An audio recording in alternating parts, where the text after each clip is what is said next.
شکستہ آئینے کا عکس۔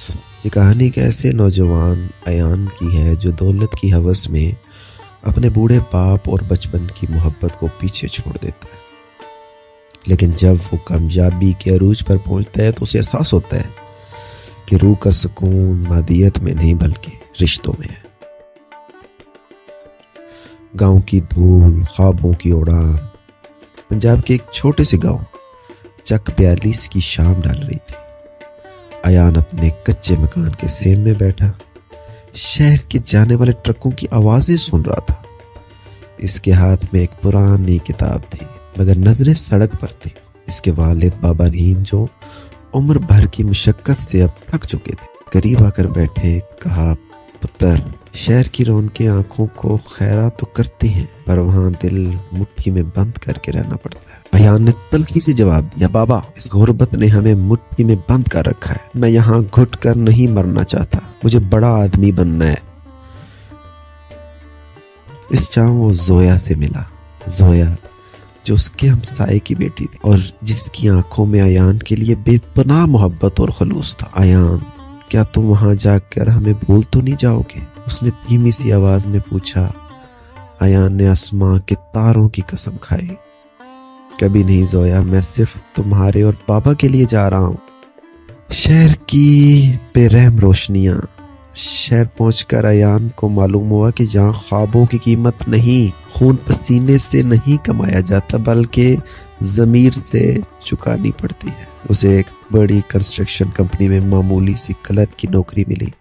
وہاں اس کی ملاقات سارا سے ہوئی، سارا جو کمپنی کے مالک کی بیٹی تھی۔ سارا کو ایان کی محبت اور اس کی پرکشش نے متاثر کر دیا۔ ایان نے دیکھا کہ سارا کے ذریعے وہ مہینوں کا سفر دنوں میں طے کر سکتے۔ آہستہ آہستہ گاؤں سے آنے والے خطوط کے جواب کم ہونے لگے۔ بابا کی بیماری کی خبر آئی، زویا کے آنسو بھرے پیغام آئے، مگر ایان نے اپنے دل پر پتھر رکھ لیا کیونکہ اسے بڑا آدمی بننا۔ کامیابی کا عروج اور تنہائی کا زوال۔ 10 سال گزر گئے۔ اب ایان ملک بن چکا تھا۔ شہر کے پوش علاقے میں اس کا اپنا بنگلہ تھا، مہنگی گاڑیاں تھی اور سارا اس کے شریک حیات، لیکن اس چمک دمک کے پیچھے ایک اندھیرا تھا۔ اس نے دولت کے لیے اپنے اصول بیچ دیے تھے۔ ایک رات جب وہ ایک بڑی ڈیل سائن کر کے گھر لوٹا تو اسے معلوم ہوا کہ اس کے پاس خوشی بانٹنے والا کوئی نہیں ہے۔ سارا اپنی پارٹیوں میں مصروف تھی اور اس کے دوست صرف اس کے عہدے کے گرد گھومتے تھے۔ اچانک سے ایک پرانا پوسیدہ لفافہ ملا، جس کے والد کا آخری خط، جو کئی سال پہلے آیا تھا لیکن ایان نے اسے کبھی کھولا ہی نہیں تھا۔ اس میں لکھا تھا، میرے پیارے بیٹے، جب تم یہ خط پڑھو گے شاید میں خاک ہو چکا ہوں گا۔ میں نے کبھی تم سے دولت نہیں مانگی، بس ایک بار تمہارا کندھا مانگا تھا۔ تم نے شہر تو فتح کر لیا پر اپنا گھر ہار گئے۔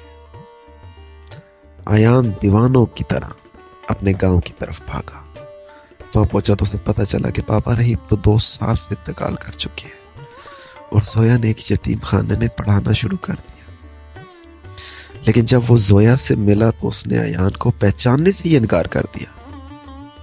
ایان تو وہ تھا جو مٹی کی خوشبو سے پیار کرتا تھا، اب تو ملک صاحب ہیں جن کے پاس دل کی جگہ تجوری ہے۔ ایان کو احساس ہوا، اس نے اپنی تمام دولت یتیم خانے کے نام کر دی، باقی زندگی کفارے میں گزارنے کا فیصلہ کیا۔ تو بتائیے دوستو، زندگی وہی ہے جو اپنوں کے ساتھ جینی چاہیے۔